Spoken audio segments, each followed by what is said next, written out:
से मिलेरेपा के भीतर कहीं गहराई में कुछ अशांत हो गया। तो उन्होंने तय किया कि उन्हें खुद को इस सब से मुक्त करना होगा। उन्होंने सोचा कि उन्होंने जीवन का दुरुपयोग किया है, बहुत बुनियादी तरीके से। कारण चाहे जो भी रहा हो, उन्होंने जीवन की बुनियादी प्रक्रिया का दुरुपयोग किया है। तो वो आध्यात्मिक प्रक्रिया में लगना चाहते थे। वो कोई ऐसी चीज करना चाहते थे जिससे वो इसी जन्म में अपने कर्म से मुक्त हो जाएं। तो वो गुरु की तलाश में निकल पड़े और वो कई लोगों के पास गए और सभी ने ईमानदारी से ये स्वीकार किया कि वो इसी जन्म में आत्मबोध प्राप्त करने का तरीका नहीं जानते। उन्होंने कहा, हम तुमको कोई ऐसी चीज सिखा सकते हैं जिससे तुम्हारा विकास होगा।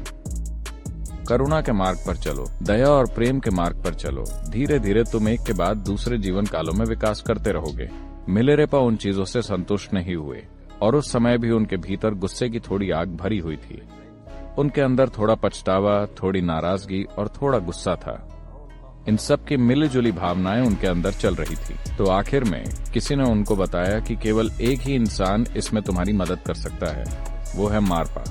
तो वो मारपा की खोज में निकल पड़े। जब वो मारपा के शहर के नजदीक पहुंचे तो उन्हें कुछ बच्चे मिले और उन्होंने उनसे पूछा।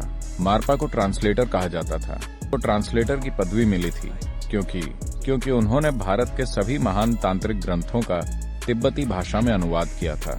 तो उन्हें हमेशा ट्रांसलेटर के रूप में जाना जाता था क्योंकि वो ही इस ज्ञान को यहाँ लाए थे। मारपा के बारे में खास बात ये थी कि वो 3 बार भारत की यात्रा कर चुके थे और वहाँ कुछ गुरुओं से मिले थे और उनसे शिक्षा प्राप्त की थी, विधियां सीखी थीं और ग्रंथ प्राप्त किए थे और फिर तिब्बती भाषा में उनका अनुवाद किया था। तो जब मिलेरेपा ने पूछा, ट्रांसलेटर मारपा कहाँ रहते हैं, तो एक बच्चा बोला, मैं जानता हूँ कि वो कहाँ हैं। और वो उन्हें खेत में ले गया जहाँ मारपा खेत जोत रहे थे। जब वो बच्चा मिलेरेपा को वहाँ ले गया तो मारपा ने उन्हें देखकर हल को खेत में छोड़ दिया और उन्हें एक लोकल बियर का ग्लास देकर कहा, इसे पी लो और फिर खेत जोतो। तो मिलेरेपा बियर पीकर खेत जोतने लगे। मारपा वहाँ से चले गए और वो बच्चा वहीं खड़ा रहा।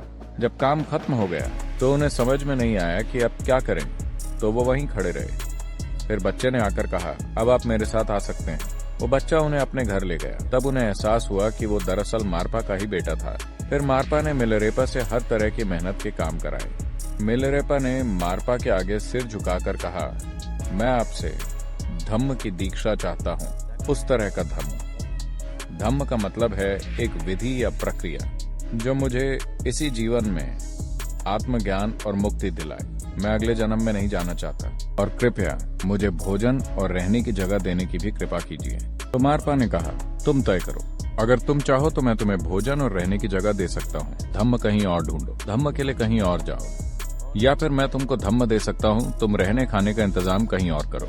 यही 2 विकल्प है। तो मिलेरेपा ने कहा, ठीक है, मुझे आपका धम्म चाहिए, मैं अपने रहने खाने का इंतजाम खुद कर लूंगा।